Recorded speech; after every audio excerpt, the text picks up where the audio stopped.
Are you ready to rise your skincare to the next level? Well, if so, stay tuned because in this video, we're going to talk all about balding and how you can start promoting hair regeneration today with a microdermapen. So let's start off and say that we're not licensed medical professionals, so this isn't any kind of medical advice. This is only for educational purposes. And so we wanted to do a formal video on our website to sort of alleviate the many questions we've been receiving, because we know a lot of you are buying the microdermapen to facilitate hair regeneration. There are 3 reasons why you might be suffering from balding, whether you're a man or whether you're a woman.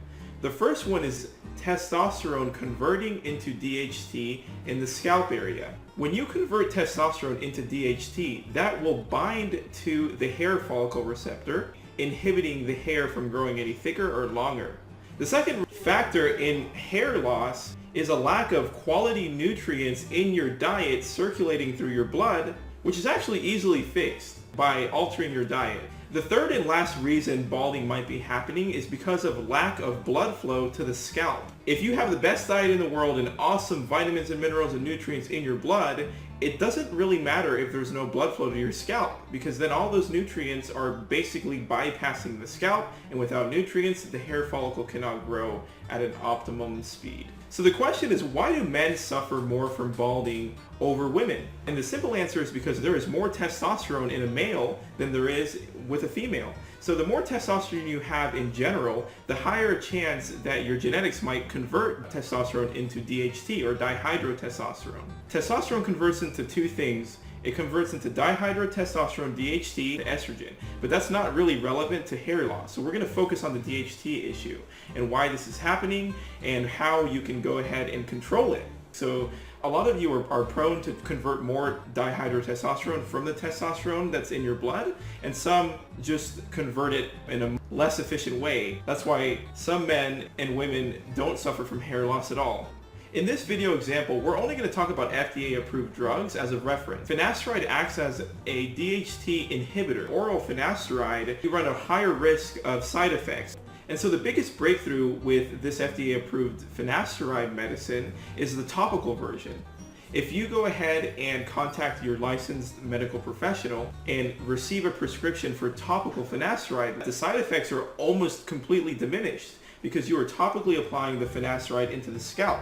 And so locally, the DHT conversion is minimized, which is one of the 3 main factors of why hair loss is taking place. Okay, so we've talked about how to solve the DHT conversion issue. That in itself will stop hair loss. However, if you're going to want to achieve hair regeneration, you have to fix the issue of lack of circulation into your scalp. And to do that, we're going to reference one FDA-approved drug called Minoxidil. Minoxidil, when applied topically, acts as a vasodilator. So when you apply Minoxidil on the scalp, you have now vasodilated the blood vessels in your scalp. So the lack of blood flow is now solved. Okay, so we've talked about how to correct the DHT conversion. We've talked about how to correct the lack of blood flow to the scalp. But the third problem is that even if you're blocking DHT, and so there's no more hair loss progression or DHT conversion, and you fix the issue of lack of blood flow by using Minoxidil to draw blood into your scalp, none of that is quite relevant in the regenerative process if you are lacking the vitamins and minerals and nutrients necessary to facilitate hair regeneration. You need to adopt a diet very, very rich in organic foods, high in vegetables and fruits with tons of vitamins and minerals. The quickest and fastest way to get a surge of vitamins and minerals and detoxify the body is by juicing, we've seen. And so a lot of the customers that buy our products that run spas or medical offices or just at-home users, we ask them for feedback with every purchase. We've been seeing that our customers achieve a far greater success rate with regeneration and skin enhancement in general when they adopt very healthy vitamin and mineral rich diets. And so by correcting the diet, you will now have a surge of vitamins and minerals and all the nutrients necessary to facilitate hair growth. So now when the minoxidil is working in the scalp and it's drawing the blood, there's actually nutrients in the blood to facilitate hair regeneration in the first place.